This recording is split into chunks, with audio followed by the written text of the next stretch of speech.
வந்து ஆக்டிவாக இருக்குது அப்படின்னாலே அந்த மாதிரி மழைப்பொழிவு வந்து அதிகமாக இருக்கும். ஆனால் புயல் வந்து ஒரு சிறிய தூரத்தில் தான் இருக்குது. தமிழக கடற்கரையிலேருந்து ஒரு குறிப்பிட்ட சிறிய தூரத்தில் தான் இருக்குது.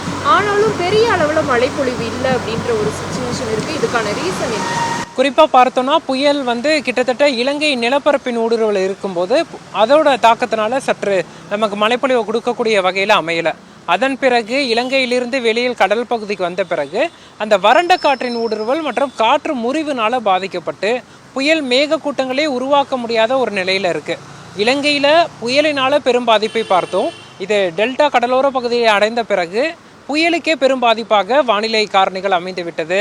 வறண்ட காற்றின் ஊடுருவலும் காற்று முறிவும் பெரிதாக மேகக்கூட்டங்களை தவிர்த்து அதை வந்து டிஸ்பிளேஸ் பண்ணிவிட்டு நமக்கு கடல் பகுதியில் தான் மேகக்கூட்டங்கள் உருவாகுவது போல மாற்றிவிட்டது. இந்த நிலை மாறுமா என்பதை நம்ம தொடர்ச்சியாக பார்க்கணும். தற்போதைய நிலையில் காவிரி டெல்டா மாவட்டங்களில் மழை படிப்படியாக குறையும். இருந்த போதிலும் அடுத்த 2-3 நாட்களுக்கு மழை நீடிப்பதற்கான வாய்ப்புகள் இருக்குது. அவ்வப்போது தற்போதைய டெல்டா மாவட்டங்களில் தண்ணீர் விளைநிலங்களில் சூழ்ந்திருக்கக்கூடிய காட்சிகளை பார்க்க முடியுது. விவசாயிகள் தண்ணீரை வடிய வைப்பதற்கு ஏற்ற சூழல் வரக்கூடிய நாட்களில் உருவாகும்னு எதிர்பார்க்கலாம்.